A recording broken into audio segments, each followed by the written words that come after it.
My name is Kat. I'm finally engaged to Doug, my boyfriend of 10 years from high school. Since we've been visiting each other's houses for a long time, we already know the families well. We're only in our late 20s, but already have the vibe of a mature couple. You're finally going to be my daughter-in-law. I've been waiting for it.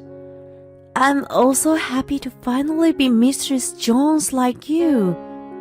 Doug's mother, Stacy, was so excited once the wedding preparation started. I adored her, who was always smiling and caring, and started to call her mom over the past 10 years. By the way, where's Doug?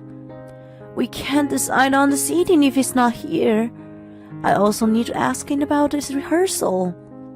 I'm at her house to go over the details of our wedding. He and I had different engagements, so we were supposed to meet there. Oh, he texted me earlier that he got some urgent things to take care of. He said we could decide ourselves. He's so irresponsible. Don't mind him. She frowned at her son's nonchalance. It reminds me of the time when I was waiting for him here using his house key and you came back before him. Oh, right. That was during the summer.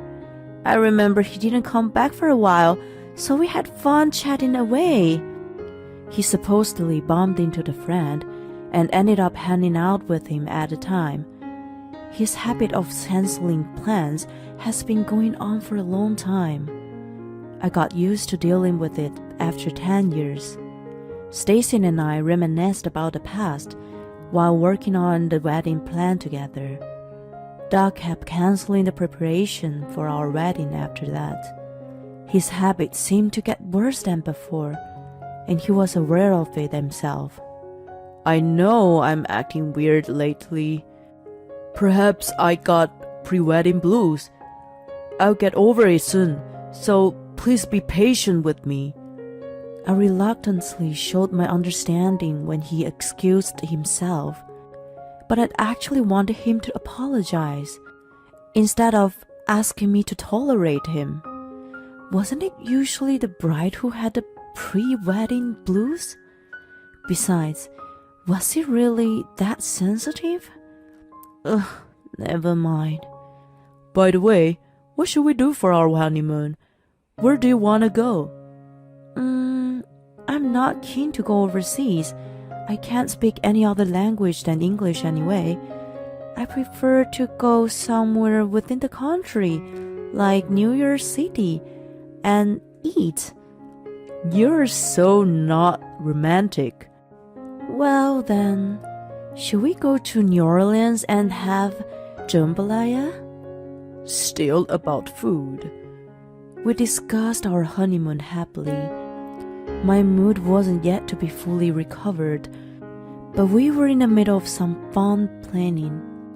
It wasn't very mature to stay in a bad mood. I gave him the benefit of the doubt. His so-called pre-wedding blues didn't get any better after that, and he kept canceling our meetings. There were nights when he didn't come home, saying he was going out with friends for one last bachelor drink.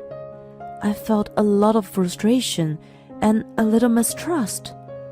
When I complained to him, he kept telling me, "Just for a little longer, I'll be back to myself when we get married." I was skeptical. Our wedding day arrived regardless of his odd behavior. It was a clear blue sky on the morning of the ceremony, and our prospects seemed to be bright. After 10 years of dating, we finally became a married couple, watched over by old friends, relatives, and colleagues. Doug swore to me that he would love only me for the rest of his life, and I imagined a bright future ahead of us. Once the wedding was over, it was time for our honeymoon after a short break. We were going to eat till we dropped for 4 nights, 5 days in New York City. I chose clothes for the climate, made a list of souvenirs, and put sticky notes in a guidebook. My excitement grew bigger by the day. On the morning of our departure, Doug went to the bakery to buy some breakfast. I was doing the final check of my luggage and putting on some makeup. A little later, I got a call from Doug. Wondering if my order was out of stock, I picked up the phone. Hey, honey, I just got a call from the hospital. My mom was rushed to the emergency room. What? It was nothing to do with my breakfast, but an unanticipated incident. That energetic and cheerful Stacy was in trouble. The joyful melody playing in the background of Doug's voice contradicted the situation and annoyed me. I'm heading there now. I can't go on a trip. You've been looking forward to it, so you go ahead. I'm really sorry. I won't be able to take a call for a while. Wait, which hospital is she in? He hung up on me before I finished my sentences. He turned off his phone right away so that I couldn't get in touch with him after that. I was flabbergasted. It was an important milestone in our life, yet another cancellation at the last minute. Well, this time was out of his control. After all, my mother-in-law, whom I adored, was rushed to the emergency room. Her request was on the list of souvenirs. She was looking forward to the chocolates from Mary Bell. There was no way I could go on a trip by myself. I decided to rush to the hospital as soon as I got in touch with Doug again. I was restless, wandering around the house and waiting to hear from him. My phone finally rang 30 minutes later. I picked it up even before the first ring finished. Yes. Hi, Kat. Good morning. You're leaving today, right? It seems cold there, so take care and enjoy your trip. Wait, is this Mom? The call was from the one who had supposedly been rushed to the hospital. I picked up the phone without checking the caller on the screen. I was totally confused about what was happening. Did Doug have two mothers? Maybe that one I knew was an adoptive mom, and he had a birth mom? Is this really Mom? What's wrong with you? Why do you sound so strange? It was her for sure. I thought you were taken to the hospital. Huh? For what? I'm good as usual. She sounded dubious. I realized that Doug lied to me. It didn't matter to him that we just got married, but why? I couldn't figure out the reason. When Stacy finished listening to my explanation, she lowered the tone of her voice. I see. I'm really sorry about my idiot son. I don't know what he's trying to do. Well, can you hold for a minute? I didn't know why, but I was bothered by something. It was the cheerful melody I could hear in the background on Doc's call. I opened my tablet to see if I could figure out what was bugging me. My hunch was on point, and I found what I wanted to know right away. Hey, Kat, what's going on? Mom, do you want to go on a trip with me? What? Let's go to New York City together. I could feel that she was contemplating. My brain cells began to work toward revenge against Doug. Watch out, bastard. Stacy and I enjoyed our trip and returned home after 5 days. Doug never called me, but sent me texts like, "Having a good time? Don't worry about my mom." I was amazed by his foolishness. His mom was with me, yet he thought his life was still intact. My feelings for him quickly evaporated. He was not only dishonest, but was a total moron. Stacy agreed with my plan to punish him severely. She and I took an earlier flight back home and waited for Doug's return. He came back a little before I was originally scheduled to be back. He was taken aback by the sight of me. Oh my god, you're already back! Yes. He brought in a sweet scent of perfume with him. He must have planned to shower before I came back.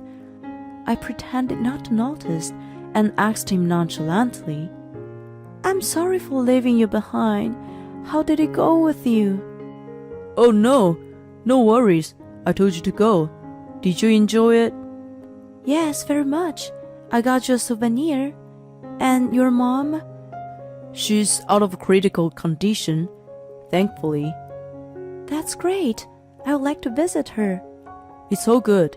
Don't make a big deal for her.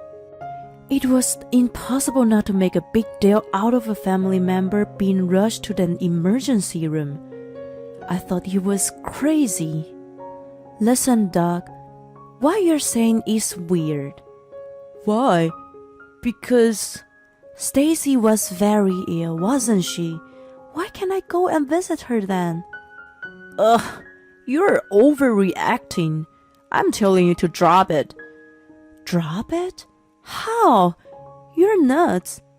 You went on a trip regardless. That doesn't sound considerate, does it? End of the story. Then I coyly gave him a multiple choice question. Here's a quiz for you. I did go on the trip, but who on earth did I go with? 1. A friend. 2. My husband. 3. Your mom. Which is your answer? What the hell? He backed away so far that he was against the wall. As he was cornered, I showed him pictures from the trip. A picture of Stacy and I in the same pose as the Statue of Liberty. Stacy biting into a big slice of New York-style pizza, and me eating Mr. Sophie soft ice cream cone in Central Park. There were dozens of other photos. You are kidding? Of course not. She was with me. Now, here's another quiz. It wasn't your mom you've been with. So, who was it? It wasn't my mom, but my aunt. You are a freaking moron, aren't you? If you're going to lie, come up with something better. It was astounded when the bedroom door opened. I can't listen to you guys anymore. Doug, where have you gone? What the? Mom? Oh no, you aren't supposed to come out yet. Sorry, but I can't stand it anymore. Shame on you, Doug. Come over here and sit.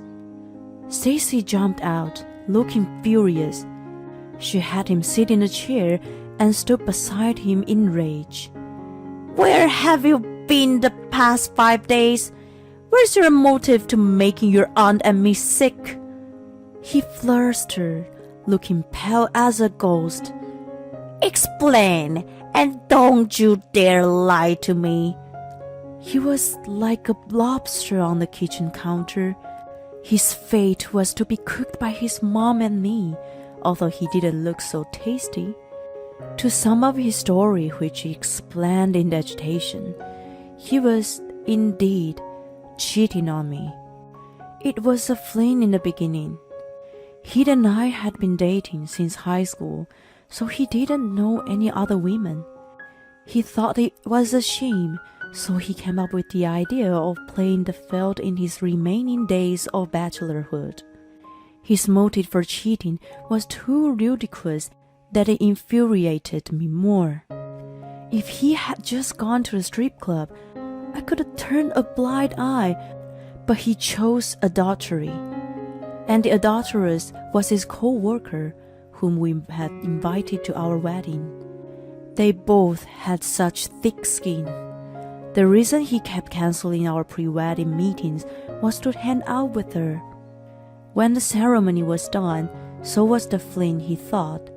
He made a chance to be alone with her during the reception and told her it was over for them. However, She had fallen for me and resisted breaking up. She used threats like, "I will tell everyone at work about us when you're away on a honeymoon trip. Don't go if you don't want me to do that. I'm not going to break up with you." Their discussion was tangled up until the day of our honeymoon. The reason he suddenly canceled the trip was to calm his adulteress from going out of control. But I already knew his story contradicted the truth. He didn't decide to cancel on a day, but had already decided way before. When Stacy called me, I found out his lie. When I had checked on my tablet that day was his credit card statement, which showed a record of Amtrak and hotel name. The destination was New Orleans. It was one of the potential honeymoon spots for us. The payment was made 2 weeks ago, and there was no sign of cancellation. Taking all that into that account, it meant that he originally planned to cancel his honeymoon and go to New Orleans with his adulteress. I also checked the cheerful music playing behind his rubbish call on social media. The familiar music was coming from the fountain in the Amtrak station. When he made that call to me, his trip with his adulteress had already started. How ludicrous of him. If he had planned it for so long, he should have been more methodical with his deceit. It was really pathetic. When I exposed his lie, to my surprise, he started crying. I was the one who should have been crying, and not him who created the fiasco. He had already lied when he swore at the wedding that he would only love me for the rest of his life. He lied about his mom being rushed to the emergency room, and again, lied about the sudden cancellation of our honeymoon. How could I trust him after all these lies? He may have been seeing other women when he canceled our plans before this. 10 years of our relationship had completely fallen apart, and I couldn't return to it. I want a divorce. Wait a moment, honey. I'm really sorry. Let's start over. We've only been married less than a month. You've got to let this minor mistake go. A minor mistake? Don't you be the judge. He's an idiot, Cat. I apologize on his behalf. You are so insensitive to what you've actually done to her.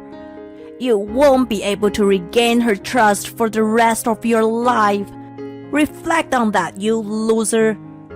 She fiercely scolded him. After 10 years of dating and 1 month of marriage, he was abandoned by his wife and his mom. He wailed shamelessly in despair. Doug and I divorced in the end. There was not a shred of affection or love left in me after 10 years together.